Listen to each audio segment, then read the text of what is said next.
Bienvenue dans Extramuros, le podcast qui met en lumière les plus belles réussites d'entreprise en région. Aujourd'hui, direction Nantes, j'ai le plaisir de recevoir et d'interviewer Johan Rico, le cofondateur de Shopopop. Shopopop, c'est comme le covoiturage, mais pour le transportage. C'est du co-transportage, c'est le leader français. Je suis Guillaume Pellegrin, le président fondateur de Newton Offices. De Marseille à Lille, en passant par Nantes ou Lyon, j'interroge les dirigeants pour comprendre avec vous les raisons de leur succès extramuros. Aujourd'hui, un épisode passionnant qui va aborder le thème de la livraison du dernier kilomètre. Shopopop a trouvé une solution géniale qui s'appuie sur la technologie mais qui permet de recréer du lien social et de décarboner la livraison de ce fameux dernier kilomètre. C'est parti.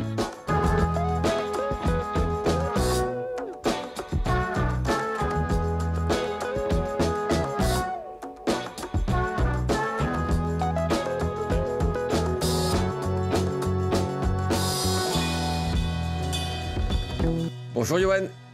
Bonjour Guillaume. Alors j'ai le plaisir, comme je vous le disais en intro, d'accueillir Johan Rico, le cofondateur de Shopopop à Nantes. Je vais être ravi de t'avoir sur ce podcast Extramuros, Johan. Merci d'avoir accepté l'invite. Merci pour l'invitation. Alors, est-ce que tu peux nous expliquer ce que fait Shopopop et puis aussi d'où vient ce nom qui est quand même très sympa? Oui, bien sûr. Shopopop, c'est un service de co-transportage. Donc concrètement, c'est quoi? Ce sont des personnes qui vont effectuer un achat auprès d'un magasin, qui vont pouvoir se faire livrer leurs commandes, leurs produits par l'intermédiaire de quelqu'un qui profite de son trajet quotidien. Donc c'est ni plus ni moins quelque chose qu'on connaît très bien, qui serait du covoiturage, où des particuliers vont pouvoir non plus transporter des personnes, mais dans le cas de Shopopop, des marchandises et des produits sur un trajet qu'ils ont l'habitude de faire tous les jours ou à l'occasion. Donc on reprend cet usage du covoiturage pour résoudre les enjeux de la livraison du dernier kilomètre. D'accord. Et ça, c'est venu d'où cette idée? L'idée, elle est venue de l'expérience d'Antoine, mon associé, qui a travaillé, qui a habité pendant quelques années en Inde, où il a découvert là-bas un modèle qu'on appelle les Dabbavala. Pour faire simple, le système, c'est, pardon pour le cliché, mais ce sont les femmes qui préparent pour leur mari le repas du midi dans des lunchbox. Et ces lunchbox, elles sont acheminées à la gare centrale de Bombay, où on va retrouver ces livreurs qu'on appelle les Dabbavala, qui viennent les retirer, qui vont les livrer partout dans la ville. Et le système, c'est que c'est sans technologie, c'est des symboles sur les boîtes, c'est opéré principalement en transport doux, malheureusement par une population qui est souvent majoritairement illettrée. Et malgré tout le côté archaïque, c'est un taux d'erreur de moins de 1 sur plusieurs millions. Donc c'est extrêmement performant point de vue logistique. Et Antoine ayant découvert ça là-bas, il est rentré en France en début 2015 et moi je l'ai rencontré parce qu'à l'époque j'étais encore étudiant. J'ai un de mes enseignants qui me dit je connais un de mes anciens élèves qui veut aussi entreprendre et qui va rentrer en France.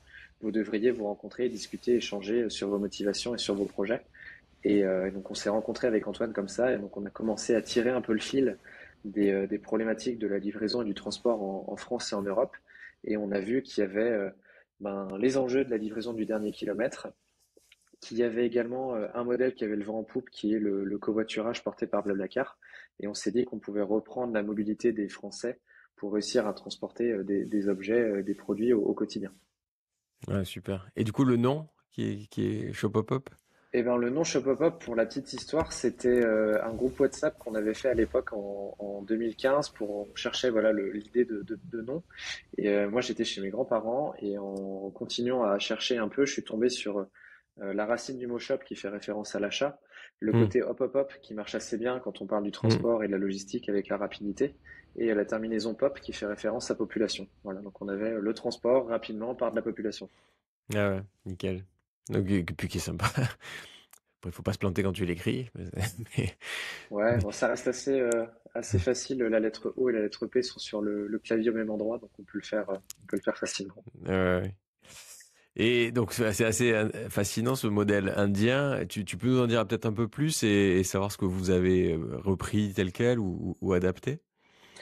La motivation principale, c'était de se dire, en Inde, on avait le côté transport doux utilisé pour ces livraisons. En France, on Mm, s'est dit que le meilleur moyen d'aller sur cette logique-là, c'était peut-être pas forcément le transport doux, mais au moins l'usage qu'on voyait nous dans le covoiturage. mm. Donc se dire, en s'appuyant sur des flux déjà existants, qu'on arriverait à d'une part tenir une promesse de transport qui est extrêmement performante, et en même temps d'intégrer une dimension d'impact environnemental et d'impact social parce qu'on vient recréer du lien et par la mutualisation, on vient réduire l'impact carbone aussi du Mmh. transport. Donc ça, c'est vraiment le point de départ. Et notre sujet, c'était de se dire à l'époque en 2015, comment est-ce qu'on va, enfin 2015-2016, comment est-ce qu'on va faire en sorte de tester le plus rapidement cette idée et ce nouvel usage. Et on a fait le choix de démarrer nos tests dans l'environnement de la distribution alimentaire, puisque globalement, enfin tous autant qu'on est, on fait nos courses toutes les semaines ou tous les mois. Mmh. Et donc c'est là où on pouvait avoir la plus grosse récurrence pour mesurer s'il y avait une Ouais. adoption de ce service-là et également une couverture territoriale la plus large possible puisque on a la chance en France avec la grande distribution alimentaire d'avoir des magasins partout sur le territoire et donc de tester ce modèle aussi bien en ville qu'à la campagne. Et ouais. Et du coup, non, j'avais une question qui va revenir. Euh, Ces livreurs, oui, c'est ça. Ces livreurs sont pas des pros, hein. C'est quand même ça la spécificité. Tu prends Ouais, des particuliers qui sont sur un trajet qu'ils devaient faire de toute façon. Tu rajoutes pas du kilomètre et tu rajoutes pas et tu vas pas dans cette précarisation de nouveaux métiers où certains du coup ne font que ça sur un scooter à fond les ballons dans les villes, quoi. exactement. Exactement. On n'est pas sur un modèle, comme on dit, ubérisé. Donc, les Mm. gens qui utilisent Shopopop ne sont pas des auto-entrepreneurs, n'ont pas vocation à en faire une activité professionnelle. Et on est bien sur un usager qui s'inscrit sur l'application et qui va être totalement libre de dire, en fonction de son trajet et en fonction de sa disponibilité, je peux prendre et je vais réserver cette livraison. C'est pas Shopopop, la plateforme, qui attribue une livraison à Mm. l'utilisateur. Donc, on est bien sur cette économie qui se veut rester collaborative. Pour donner quelques chiffres, aujourd'hui, un utilisateur fait entre 6 à 10 livraisons, on va dire, par mois, à 10 co-transportages par mois. Ça va représenter entre 80 à 100 euros. Et c'est très bien comme ça. Dans tous les cas, le plafond de gain, si on peut l'appeler comme ça, est capé à 3000 euros sur une année pour D'accord. aussi s'aligner et respecter les notions de fiscalité, on va dire, sur les Mm. revenus de l'économie collaborative. Ouais. Comment ça marche du coup si moi demain j'ai envie de transporter, de co-transporter? Eh ben, comment ça marche? Il suffit de prendre ton téléphone, de télécharger l'application Shopopop qui est disponible sur les stores iOS et Android. Et Mhm. tu vas pouvoir créer un compte avec ta pièce d'identité, quelques informations également bancaires pour que tu puisses avoir cette cagnotte dans l'application. Ouais. Et à partir de là, tu vas recevoir de temps en temps des notifications qui vont pouvoir t'être envoyées aussi sur des trajets préférentiels que tu auras renseignés dans l'application. Et D'accord. autrement, au-delà de ces trajets-là, tu pourras voir dans ta position des livraisons disponibles, les réserver, avoir un accompagnement pour aller jusqu'au magasin, arriver au magasin, avoir la référence de commande et le nom du client pour retirer les produits, un nouveau GPS qui va t'emmener au domicile du client. Mhm. Et une fois que tu arrives au domicile, tu vas avoir un code à rentrer qui va faire office, on va dire, de signature électronique. Et à Ouais. partir de ce moment-là, tu recevras dans ta cagnotte le dédommagement pour le service rendu. Ok. Et ça, donc c'est une cagnotte qui est chez Shopopop et si tu veux récupérer ton cash, Eh comment ben, ça marche? c'est un virement bancaire qui Tu arrive te sur fais ton ton compte virement. bancaire. Ok. Exactement. Qui arrive Trois tout mille quand tu veux. trois mille balles par an. Trois mille Ouais, c'est balles ça, par dans an un max. maximum de Ok. 3000. Ça peut être 5 euros à chaque fois dès que tu termines Mhm. un cotransport, ou tu peux cagnotter pendant plusieurs mois et te faire virer la centaine d'euros. Et petit teasing à venir d'une fonctionnalité là prochainement, on va permettre aussi la transformation de cette cagnotte utilisable dans des commerçants, donc de recréer aussi avec une Ah logique ouais. de cashback pour permettre à nos utilisateurs d'avoir encore plus de possibilités une fois Mhm. le cotransportage réalisé, de potentiellement réinjecter cet argent dans l'économie, même dans les magasins. Ah ouais. Il y en a qui voulaient faire des monnaies locales, finalement tu vas peut-être y réussir à le faire toi là. Oh non, le but, c'est pas du tout de faire de la monnaie locale. Je pense que Mais ça, tu c'est veux. encore un autre sujet. Ouais. C'est vraiment de redonner du pouvoir d'achat. Et aujourd'hui, on en donne déjà puisque Mm. récupérer 5-6 euros sur un trajet du quotidien, ça amortit les frais. Et là, la notion de cashback fait que Mm. si tu convertis ta cagnotte en achetant un bon, par exemple, de 20 euros, la valeur du bon fait que tu l'auras payé peut-être que 19,80 €. Donc tu vas Ouais. conserver 20 centimes dans ta cagnotte, mais tu auras un pouvoir d'achat qui sera un peu supérieur. Ah, super. Et côté commerçant, en tout cas celui qui a besoin de faire transporter de la marchandise, ça marche comment là aussi? Et ben le magasin, il va être partenaire du service Shop Pop et donc lui, Mhm. il va avoir accès à la capacité de transport tel on pourrait la définir. Et donc le magasin, il va avoir des systèmes de souscription à l'offre de Shop Pop, soit avec abonnement et également du consommable. Donc en gros, chaque livraison effectuée est facturée par Shop Pop. Et donc c'est assez classique, ça reprend les codes, on va dire, des modèles économiques du transport qu'on peut connaître au Mhm. sens large. Et en face de ça, le consommateur qui demande à se faire livrer, lui, il va payer ses produits et ses frais de livraison quand il fait ses achats en ligne. Le magasin, du coup, va encaisser cette somme-là. Et nous, on récupérera la somme que le magasin a encaissée par le paiement du client, qui Mhm. sert, lui, à dédommager l'utilisateur qui fait le co-transport. Ok. Et en général, les commerçants ne passent que par toi ou ils prennent plusieurs solutions de transport au cas où, parce que tu t'arrives à garantir 100% des trajets pour un commerçant? Oui, aujourd'hui, nous, on a une promesse de service qui est de faire des livraisons en 2 heures, Ah en ouais. H+2, comme on dit, sur tous les territoires, donc encore une fois, urbains et ruraux. La pratique fait qu'un magasin qui va avoir plusieurs options, plusieurs moyens de transport, le collaboratif peut être souvent le majoritaire, ou alors le collaboratif peut venir compléter une offre classique qui fait que si le camion arrive à saturation, tout ce qui excède la Mhm. capacité du camion en termes de tournée, en termes de préparation de commandes, de chargement, etc., peut basculer sur du shop-up. Mais le ratio économique et le rapport économique fait que la livraison collaborative, co-transportage sera toujours plus intéressant en termes économiques qu'une livraison classique. D'accord. Et si mais d'accord, mais si t'es le seul transporteur, tu sais garantir du H+2 à ton Oui, commerçant. Ok. ouais, bien Du coup, sûr. c'est que à chaque fois, tu arrives à avoir une densité telle, enfin, en tout cas, suffisamment de transporteurs, je sais pas, je sais pas comment tu les appelles, Co-transporteur. de co-transporteurs pour garantir cette efficacité. Bah Ouais. j'ai envie de dire l'essence même et le métier même de Shop Up, c'est de lever Ouais. des communautés, de les animer et de s'assurer qu'entre l'équilibre qu'on pourrait appeler de l'offre et de la demande, il y a toujours cette capacité, en fonction du nombre de livraisons qui arrivent sur la plateforme, d'avoir le nombre d'utilisateurs en face. Mm. Et ça, c'est vertueux dans les deux sens, c'est-à-dire que si on a des utilisateurs mais qu'il n'y a pas de flux, les gens ne vont pas rester sur l'application, vont se Mais oui. désinscrire.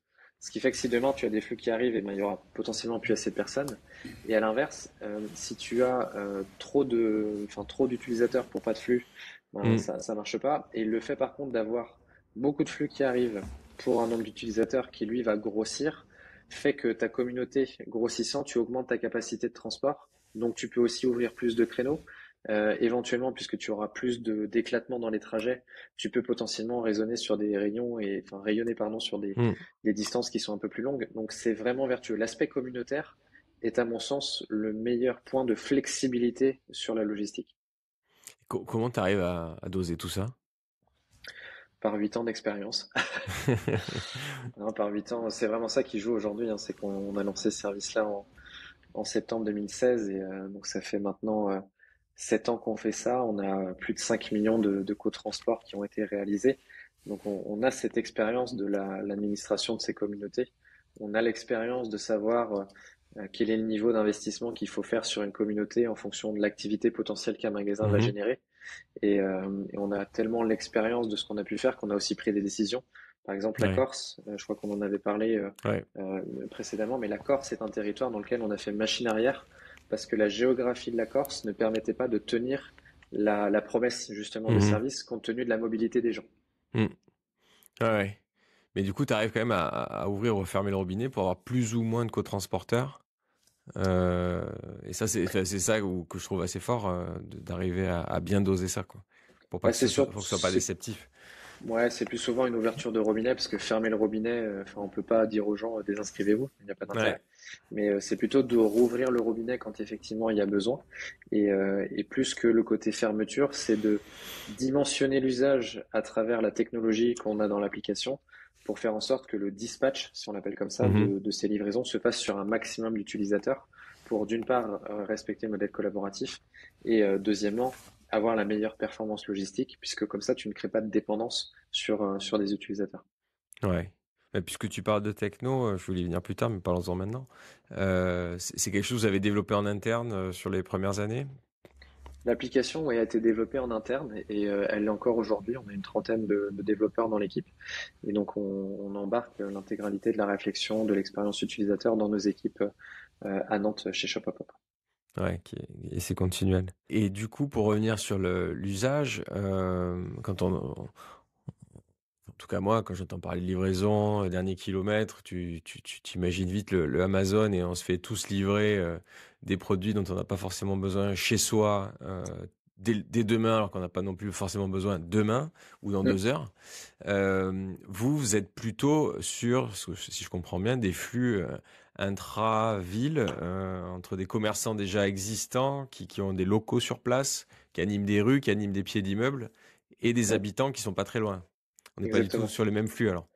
Non, on n'est pas sur les mêmes flux, on a vraiment une logique de territorialité. C'est vrai qu'on va accompagner des commerçants qui ont pignon sur rue. Les distances de livraison qu'on va réussir à opérer sur le cotransportage vont être, quand on parle des zones urbaines, entre 0 et 5-6 kilomètres. Quand on va sur les zones rurales, on peut aller jusqu'à une quinzaine, vingtaine de kilomètres. Hmm. Ce qui rentre en compte aussi, c'est le temps de trajet.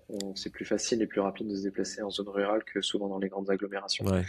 Et par contre, on veut vraiment être un partenaire et un atout pour la distribution.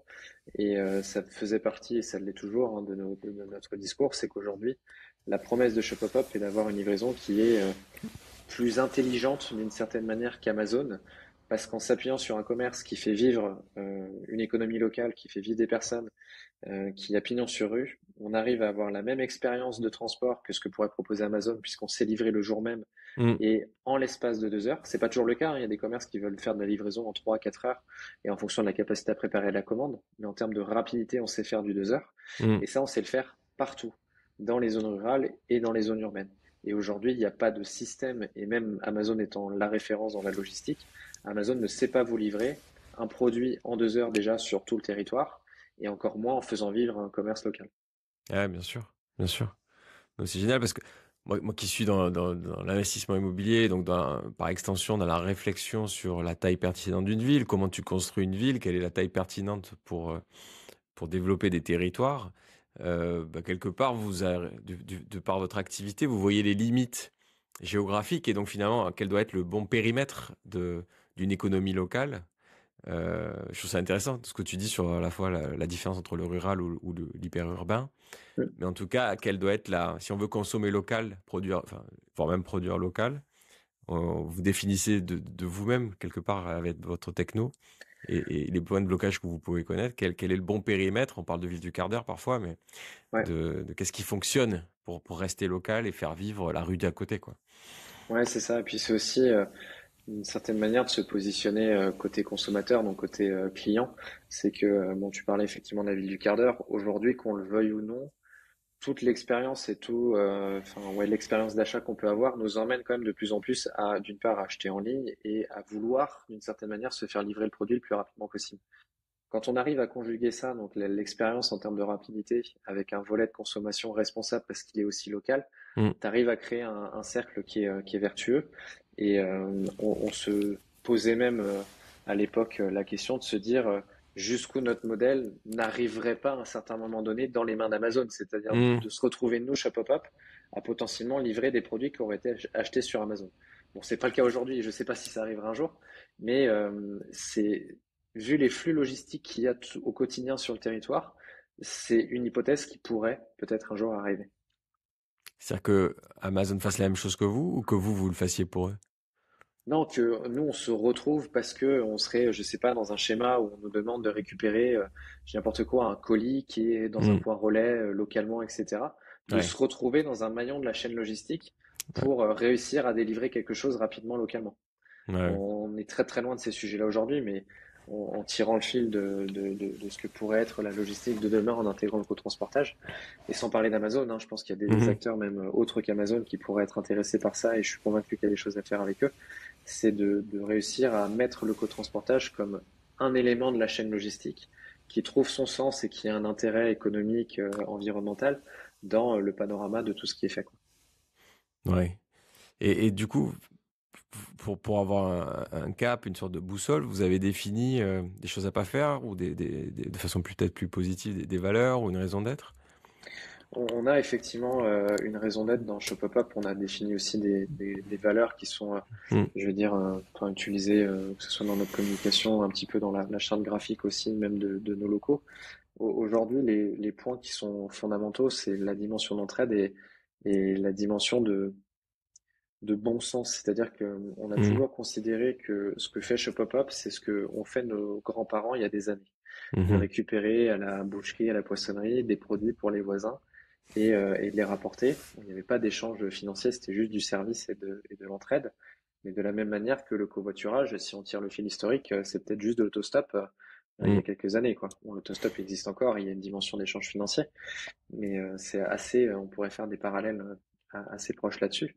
Donc il y a une volonté de rester dans cette entraide locale et de faire vraiment de Shopopop un partenaire pour le commerce. Clair. Je trouve on a connu quelques épisodes de pénurie ces derniers mois, ces dernières années, quoi, soit à cause du Covid, soit à cause des grèves.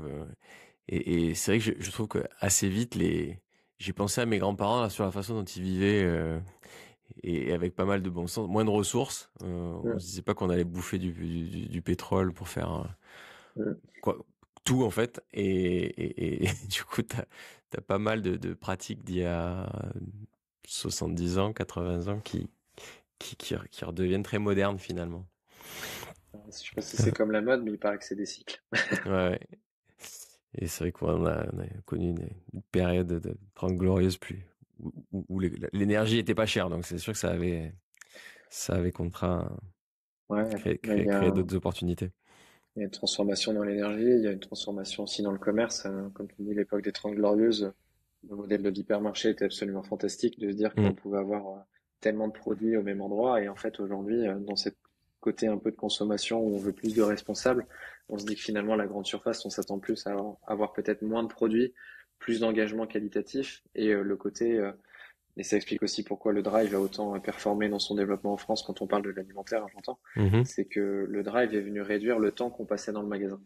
ouais. Et donc, nous, on vient encore plus raccourcir ce temps qu'on consacre à l'achat alimentaire, puisqu'en se faisant livrer, on ne va même plus au Drive récupérer ses courses. Donc, Mm, d'une expérience qui était de se dire, on passe 2 heures dans un hypermarché ou un supermarché, à je fais mes courses en ligne, ça me prend une demi-heure, 1 heure pour le faire en ligne, 20 minutes peut-être pour le retirer puisque c'est censé être sur mon trajet où le magasin est mm. pas trop loin de chez moi. Je me fais mes courses en ligne en peut-être 45 minutes maintenant avec tous les systèmes d'automatisation, de liste de courses, etc. Je bouge plus de mon canapé parce que c'est livré, quoi. Mm. C'est Donc ça il y le a gros des courses? C'est quand même ça la plupart des trajets? Que- aujourd'hui chez Shopapop, Ouais, ouais. oui, 90% encore de nos flux sont sur la distribution alimentaire.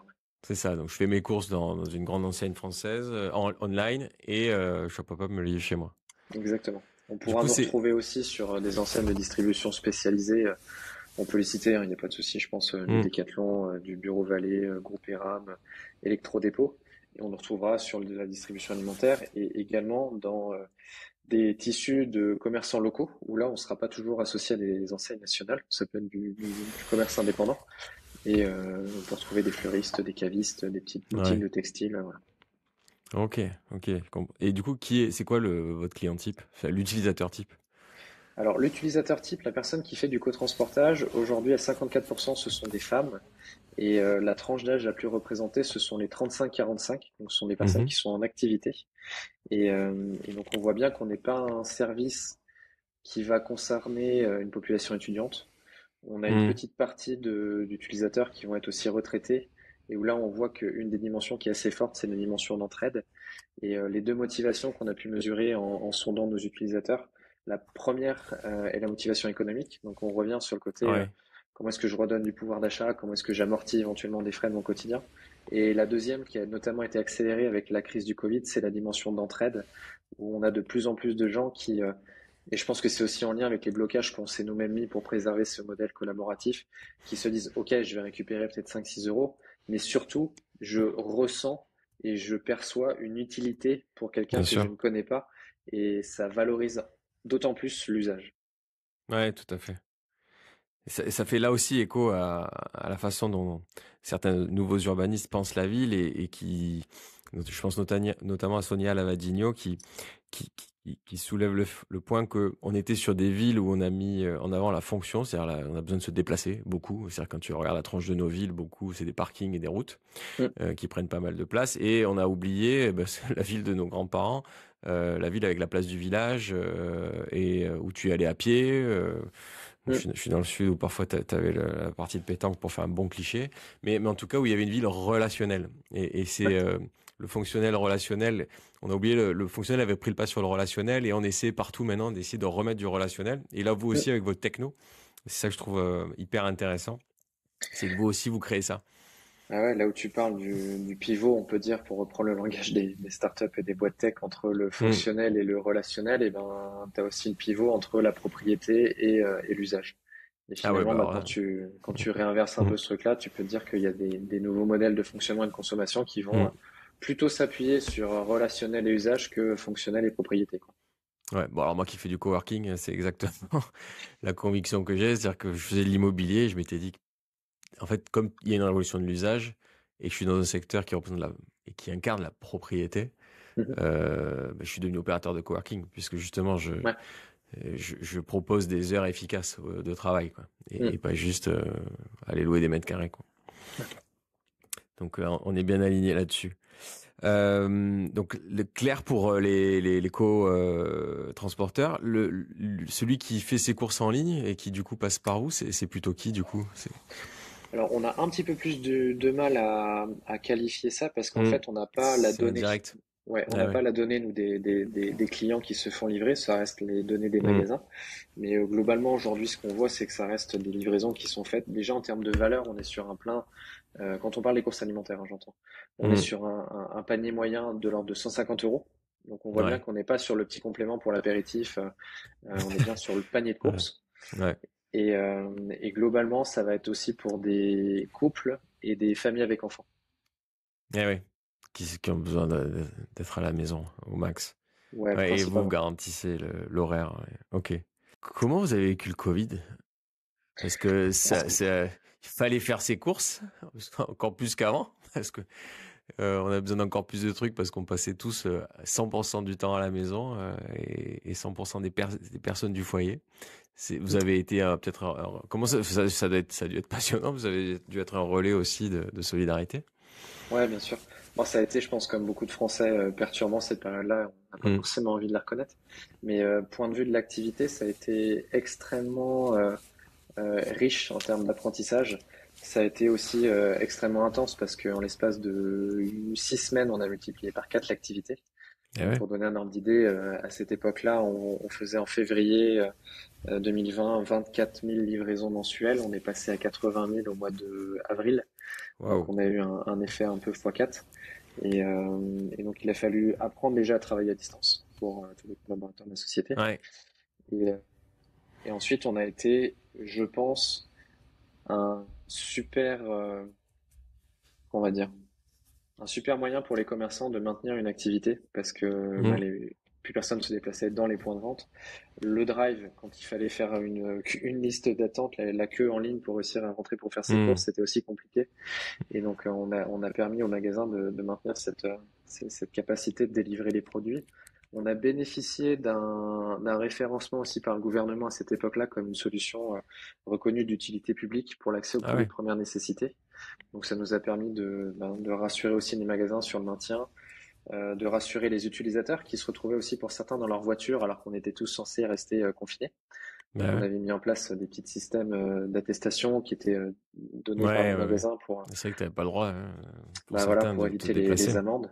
Donc, je sais qu'il y a quelques utilisateurs qui ont perçu malheureusement des amendes, mais ça a été une période assez faste, assez riche d'enseignements et assez riche aussi on va dire, ça a soudé l'équipe. On a Ouais. eu quand même des moments qui étaient intenses. Un petit exemple, c'est que tous nos développeurs se sont retrouvés à faire du service client également, Hmm. et donc forcément ça soude. Bah ouais. Et il n'y avait pas cette crainte quand même, parce que c'est une période où on a peur de se croiser. Il n'y a pas cette crainte d'avoir un étranger qui débarque avec tes courses. Non, bah ça C'était un allait. chez toi. On avait mis en place tout un système également d'information auprès des utilisateurs pour utiliser les masques, Hmm. se laver les mains avec les gels. les remises des produits ne se faisaient pas en main propre. Le cotransporteur déposait les Ah ouais. produits, repartait vers son véhicule, le client récupérait les produits. Enfin voilà, il n'y avait pas d'échange en Hmm. direct. Et, euh, et Désinfecter chaque yaourt. Hmm. bon, ça n'a pas été jusque-là. Ça n'a pas été jusque-là. Mais à Ah, j'en l'inverse, en connais fait, qui le faisaient. ok. Non, on en plaisante là, mais on a eu à l'inverse des histoires qui ont été assez dramatiques et qui ont aussi malgré tout redonné du sens à ce qu'on fait. Ah ouais. C'est que il y a certaines livraisons qui ont été faites où malheureusement on est tombé sur des personnes âgées qui étaient décédées et Aïe. où le cotransporteur ou la cotransporteuse, je sais plus, nous appelle en nous disant, écoutez, je suis devant le domicile, je sonne, il y a personne qui répond, j'ai de la lumière dans le bâtiment, je vais appeler les pompiers et la police. Et après, elle nous rappelle en disant, bah, la personne était décédée chez elle, quoi. Donc ça redonne aussi un peu de recul. Et quand on parle de relationnel, de proximité, ça nous a un peu plus enfin, mis du cœur à l'ouvrage en se disant qu'est-ce qu'on fait rend vraiment service aussi à des gens. Et même si là c'était dramatique, on se rend compte qu'il y a un besoin. Donc c'est une histoire qui est dramatique, mais qui nous fait dire que dans cette logique d'entraide et de service qu'on arrive à se rendre au quotidien, on arrive à recréer du lien social. Heureusement pour nous, c'est une non plus de cas positifs que Ouais. dans le cadre d'un décès comme ça. Et des belles histoires et des anecdotes, on en a plein. Je disais, il y a une personne qui s'est retrouvée à livrer une ancienne maîtresse qu'elle avait à l'école. Donc elle nous a envoyé une petite photo avec un commentaire sur Facebook. Et aussi des témoignages de personnes nous disant merci Shopopop, grâce à vous j'ai pu emmener mes enfants au zoo. Donc voilà, ça alimente un peu le sens qu'on a dans le développement de Shopopop. Ouais, super. Et bravo. Tu as évoqué la logistique de demain. Enfin, comment tu vois ça, toi, l'évolution de nos villes et de ces livraisons? Je pense que la logistique de demain, elle est multimodale déjà, ça c'est une Mhm. évidence. Elle est au maximum également décarbonée, puisqu'il y a quand même des enjeux autour de ça dans le transport aujourd'hui, qui est un des plus gros émetteurs de CO2. Donc moi je la vois bien en un mix entre du transport classique, parce que voilà, il existera toujours et Mm. il y en aura toujours besoin. Une complémentarité entre les modèles, donc entre des flottes qui vont être expertes sur du transport très urbain, véhicules électriques pour aller dans les zones piétonnes, etc. Du modèle type cotransportage qui permettra d'aller sur des logiques de distance, on va dire, intermédiaire sur une ville et également sur les zones rurales où là on mutualisera le trajet. Mm. Et à côté de ça, du transport longue distance qui s'opérera, alors soit aussi avec du cotransportage, parce qu'il y a d'autres structures que Shopopop qui proposent ça, Mm. mais également des acteurs classiques du transport qui eux-mêmes opéreront avec des flottes qui seront certainement peut-être un peu plus hybrides, encore un peu plus électriques. Et à côté de ça, du transport fluvial aussi qui commence à se remettre en marche et à retrouver des dynamiques. Donc du multimodal, c'est sûr. De l'aérien par drone, ça dépend jusqu'où on place le futur. Mm. Il y a quand même des enjeux de réglementation et d'encadrement qui seront assez forts. Il est évident qu'on y arrivera. Du Mm. drone terrestre, peut-être un peu plus, mais il y a encore pas mal de sujets, point de vue sécuritaire et expérience à traiter. Donc ouais, une logistique multimodale qui se voudra le plus décarbonée possible. Ouais, c'est sûr que drone aérien, t'as l'impression que tu vas avoir des gros bourdons dans les airs avec qui portent des cartons, ça va pas le faire. Ouais, ouais, ça posera d'autres Ça va être problématiques. bizarre. Ouais. J'ai eu la chance d'aller à Venise il y a quelques temps et pour le coup, bah, Venise, même si on n'y est pas allé, on imagine qu'il y a des canaux, qu'il y a des ponts, que ça monte, ça descend avec ses piétons, ou Mm. alors c'est bateau. Mais Mm. bon, dans les petites ruelles, c'est des petites ruelles et du coup, il y a une logistique. Alors ça mérite d'être étudié par un peu à la lumière de ce que vous avez découvert en Inde, mais tu as des sortes de petits chariots avec des grosses roues, des petits trous pour passer les escaliers, les trucs, et tout se fait à la main. Ok. Et c'était aussi intéressant. Je me disais que je me suis pas penché, mais voilà, je pose ça comme disent certains, et je trouve que c'était intéressant, hein. Et en tout cas, c'était décarboné, quoi. Ouais. Vous êtes présent où? Du coup, alors vous êtes né à Nantes, mais vous êtes où Oui. aujourd'hui? La société donc est basée à Nantes et on Hmm. opère donc en France, au Benelux avec des bureaux à Anvers, en Allemagne avec des bureaux à Berlin, en Italie avec des bureaux à Turin et en Espagne avec des bureaux à Madrid. Super. Et à chaque fois, vous couvrez plusieurs villes sur ces pays-là. Oui, alors on a On a des niveaux de maturité qui sont différents entre les pays. Aujourd'hui, l'Italie et le Benelux sont les plus, on va dire, les plus avancés et ceux qui connaissent la plus forte traction et croissance. Donc là, on est déjà opéré sur plusieurs villes. L'Espagne est encore, on va dire, dans sa phase de démarrage avec le fait de nouer des premiers partenariats commerciaux. Donc aujourd'hui, on a, de mémoire, je crois, de l'activité sur 4 ou 5 agglomérations. Et l'Allemagne étant le tout dernier, le plus récent, on est vraiment encore à une phase en amont de l'Espagne. Donc Mhm. l'idée, par contre, c'est bien de refaire ce qu'on a fait en France avec une couverture territoriale complète de ces zones-là. Aujourd'hui en France, tu couvres tout, Hormis la Corse, oui. sauf la Corse. Ok, Ouais. génial, génial. Et les Et- dom Ouais, ouais, ouais. Oui, faut pas les oublier. La Mais France tu as raison. métropolitaine, Tu as oui. raison, tu as raison, tu as raison. Moi qui milite pour les régions, si j'en oublie certains, ça va pas le faire. Et il y en a d'autres qui font ça. Tu as vous êtes leader sur le secteur. On est leader sur le secteur, Ouais. assez, je vais dire assez largement en termes de flux qui sont aujourd'hui réalisés et traités sur la plateforme. Mais il y a deux autres acteurs. Un acteur qu'on va mettre dans la case des historiques avec Shopopop, qui est la société Hyper, qui vient d'être rachetée récemment par un groupe logistique plus traditionnel, qui est le groupe Ops, et Ouais. un nouvel D'accord. arrivant un peu plus récent, qui est pareil, une start-up qui est basée à Avignon, qui s'appelle TutTut, voilà, Mhm. qui a 18, 24 mois tout juste maintenant d'existence. Donc on va dire qu'il y a trois acteurs identifiés aujourd'hui sur cette pratique du co-transportage, je vais dire courte distance, Mhm. associé à un environnement de partenaires commerciaux. Il y a des modèles après de co-transportage longue distance, où là il y a un acteur qui est bien établi, qui est Cocoli. Et Il ensuite faut dans une... faut deux syllabes identiques pour réussir dans le secteur ou... Ah, je sais pas, c'est une bonne question. Je sais pas. Bah, si on Blablacar, ok, il y a deux syllabes, Ouais, sinon c'est fou. mobilité, peut-être. Non, je sais pas, mais ouais, D'accord. sur cette Donc Ops, concurrence directe, Ops, c'était la société de Fred Ponce oui, qui a été revendue à CM, à CGM récemment, il me semble. exactement. Qui est un géant mondial de la logistique. Du coup, c'est intéressant que eux aussi fassent le pari sur C'est un, cet c'est un usage-là également. mastodonte, ouais. Ouais. C'est un mastodonte, effectivement, dans cet environnement, et ça montre bien, et encore une fois, moi, j'ai une conviction là-dessus, c'est que le modèle du cotransportage, déjà, a trouvé sa place, et on a réussi à faire émerger avec Shopopop un nouveau standard dans ce modèle-là, et c'est que c'est quelque chose qui perdurera et qui intéressera, je pense, les logisticiens plus largement que juste les retailers et commerçants, quoi. Bah oui. Ouais, ouais. Pourquoi Nantes? Pourquoi Nantes? Pour des raisons très simples. La première, c'est que moi j'étais Ça étudiant peut à être une Nantes quand réponse j'étais. simple, hein. Ouais. Non, la première, c'est que moi j'étais encore étudiant à Nantes quand on s'est rencontré avec Antoine. Mhm. Antoine est originaire de Vitré, donc c'est à côté de Rennes. Mhm. Et c'était pas très loin non plus de Nantes. Mais on a fait le choix de s'installer à Nantes parce que on avait en 2015-2016 un écosystème à Nantes qui était un peu plus mature que celui de Rennes notamment. D'accord.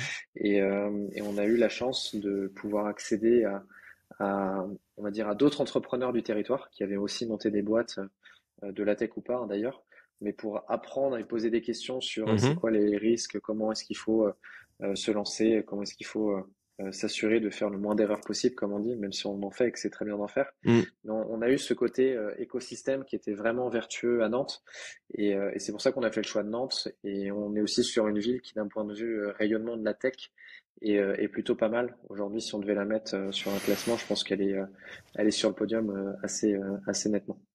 Ouais, ouais.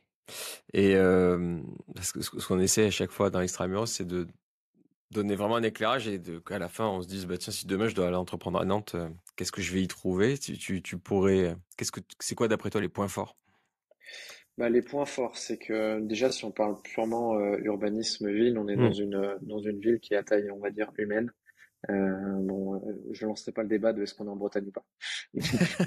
Mais voilà, J'aurai pas d'expertise en plus, ouais, je vais pas pouvoir aider. on est dans une ville qui est très sympa, on n'est pas très loin de la mer, on est sur des logiques aussi quand on a besoin de s'établir personnellement dans un marché de l'immobilier qui peut rester accessible, même si les prix, comme beaucoup de grandes villes, ont bougé. Si on se met d'un point de vue entrepreneuriat et d'un point de vue tech, je considère qu'il y a vraiment un écosystème qui est accessible et facilitateur à Nantes. C'est Mhm. pas très difficile de rentrer en contact avec des dirigeants et des patrons de belles sociétés TPE, PME, start-up, Mhm. scale-up, ce qu'on veut sur le Mhm. territoire nantais. Il y a pour reprendre le parallèle avec le foot, le jeu à la nantaise. Bon, Ouais. même s'il est un peu chahuté en ce moment. Ouais, on lui souhaite d'aller un peu mieux là, Bah ouais, ouais, d'ici d'ici la fin de saison. clairement. Et donc pourquoi venir à Nantes? Parce que il y a ce territoire-là, il y a cet écosystème, il y a des initiatives qui sont prises aussi. Il y a une association qui est la Cantine numérique qui fédère et qui regroupe aussi les acteurs du numérique. Mm. Il y a des événements, il y a notamment là prochainement au mois de juin le Web Today qui est un des gros festivals digital en France. Et il y a aussi on va dire, une cohérence entre la volonté de la ville de Nantes, l'agglomération et les institutions qui gravitent autour à faire en sorte que la tech ait sa place et que la tech au contact des autres industries permette de favoriser le développement du territoire. Point de vue emploi, implantation Mm. d'entreprise, accessibilité, etc. Donc c'est un chouette bassin. Donc c'est pas juste un truc de geek isolé Non, non, non, ou de clairement pas. jeunes qui voilà, bah super. Et donc il y a un vrai, je comprends qu'il y a une vraie compréhension, un vrai échange du coup entre Mm. les institutions, les pouvoirs publics et cet écosystème privé. Ouais, bah, il y a une initiative par exemple qui s'appelle Un Job à Nantes. Mm. Et le principe, c'est de faire venir des gens qui ne sont pas de Nantes, de leur faire venir découvrir certaines entreprises du territoire, d'échanger avec que ce soit les dirigeants ou même certains collaborateurs de ces entreprises-là, et de voir dans leur projet personnel à eux de quelle manière ils pourraient s'inscrire dans la ville de Nantes, donc avec une accessibilité et des facilités pour trouver un logement, trouver une entreprise, enfin voilà, des choses qui sont, de mon point de vue, bien pour se Mm. lancer et venir sur Nantes. En tout cas, preuve en est qu'on a fait plusieurs épisodes extra-muros à Nantes, du coup, avec Fago, qui avait notamment mis Ouais. l'accent sur tout ce que tu viens de dire, mais aussi surtout sur cette qualité de vie. Doctolib, évidemment. Euh, Life était pas très loin. Ouais, alors Également, donc, Life, ils sont juste au-dessus de moi. tu vois, voilà. C'est mes voisins. Et Fred et Nico de chez Fago, ben, on coucou si jamais ils écoutent cet Voilà, épisode. bah, je l'espère. Et vous, pour vos locaux, ça s'est passé comment? Vous avez trouvé ce qu'il fallait pour assurer votre développement? Ça n'a pas été simple, mais parce que, je veux dire, on s'est créé des bons problèmes. C'est-à-dire qu'entre le moment où on a démarré, on était dans l'incubateur de l'école des mines à la Chantrerie, à Mhm. Carquefou, au nord de Nantes. On a déménagé dans des premiers locaux qui sont arrivés au bout de 18 mois trop petits. Donc, on a Eh ouais, déménagé dans des seconds locaux qui sont arrivés au bout de 24 mois trop petits. classique. Et donc, on Mm. a redéménagé et là, on a pris des espaces qui sont surdimensionné pour se donner aussi du temps dans la croissance. Et ça n'a pas forcément été simple parce que des bâtiments qui étaient disponibles avec la superficie qu'on cherchait ou qui Mhm. étaient en cours de livraison, à Nantes, il n'y en avait pas beaucoup à ce moment-là. Donc on s'est assez vite positionné sur un projet là qui a été livré finalement en février de l'année dernière, donc un projet qui est tout récent. Et le petit bémol là-dessus, c'est qu'il y a une telle tension sur ce marché à Nantes Mm. que on a dû avancer un nombre de loyers assez conséquent qui fait que si on n'avait pas eu les finances, notamment avec le dernier tour de table levée de fonds qu'on avait fait, je Ouais. pense qu'on n'aurait jamais été capable de prendre ces locaux-là. Bah, ouais, je suis pas trop surpris parce que nous, avec Newton Offices, on arrive à être à peu près partout en France et Nantes est une des villes les plus dures Hmm. à pénétrer, quoi. Ouais. Tu viens de parler de levée de fonds, on vient de faire un épisode avec Mister Lemoyle aussi, Ok. qui me semble-t-il, vous connaît bien. Et, Voilà. et proche, effectivement. Ouais. Et vous avez besoin encore de faire des levées pour assurer le développement? C'est quoi les étapes Non, on n'a plus prochaines besoin pour... de lever de fonds là pour assurer le développement. On a fait la preuve de rentabilité aussi là sur la Hmm. société, donc j'ai envie de dire qu'on a un modèle qui est pérenne. On a une logique d'investissement à l'étranger, donc on recrée forcément un peu de déséquilibre, ce qui fait que si nouveau tour de table il y a, il sera vraiment orienté accélération internationale. Ouais, très clair, très clair. Est-ce que tu voulais évoquer autre chose? Encore une bonne question que ne t'aurais pas posée. Non, j'ai rien comme Non. ça qui me vient en tête. Je trouve on a C'est un adressé bon pas tour mal de de Shop sujets. Pop-Up. Il y a des problématiques stratégiques autour de ton secteur. Bah, du coup, pour terminer et te connaître un petit peu mieux, qu'est-ce que tu fais depuis Nantes quand tu travailles pas? Est-ce que tu vas Qu'est-ce livrer que des je fais courses? depuis Nantes? Je dois être transparent, ça fait longtemps que je n'ai pas fait une livraison, donc ça Ouais, pourrait être pas mal d'en refaire une. Comme on dit, de rester au contact près de du son terrain. produit Ouais. Voilà. Non, sinon, qu'est-ce que je fais à côté de ça? Moi, je suis en couple et jeune papa depuis 2 mois, donc j'ai Ah, un petit bravo. bébé à la maison, donc faut que je passe un peu de temps Donc aussi. tu te fais livrer les courses. Oui, ça par contre, ouais. J'ai passé un peu de temps là-dessus, et puis j'ai des loisirs aussi à côté, un petit peu de sport, du volley, notamment en club et en compétition, et puis j'ai quelques participations dans des réseaux, donc le CJD, donc qui est le centre des Ah jeunes ouais, dirigeants aussi, et j'en ai donc ça fait prend un partie à petit peu de temps. Marseille.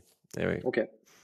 Donc il y a ça, et puis un petit peu de contribution dans l'écosystème numérique aussi et tech. Je suis au conseil d'administration de la cantine, donc l'association là Mhm. qui fédère les acteurs du numérique, et c'est déjà pas mal. C'est bien, ouais. On est un petit enfant de 2 mois. C'est des beaux engagements. Merci Voilà. beaucoup, Johan, et bravo Merci. pour cette création et ce développement. Plein de bonnes choses Merci. pour Shop Pop Up. À Merci, à bientôt. bientôt.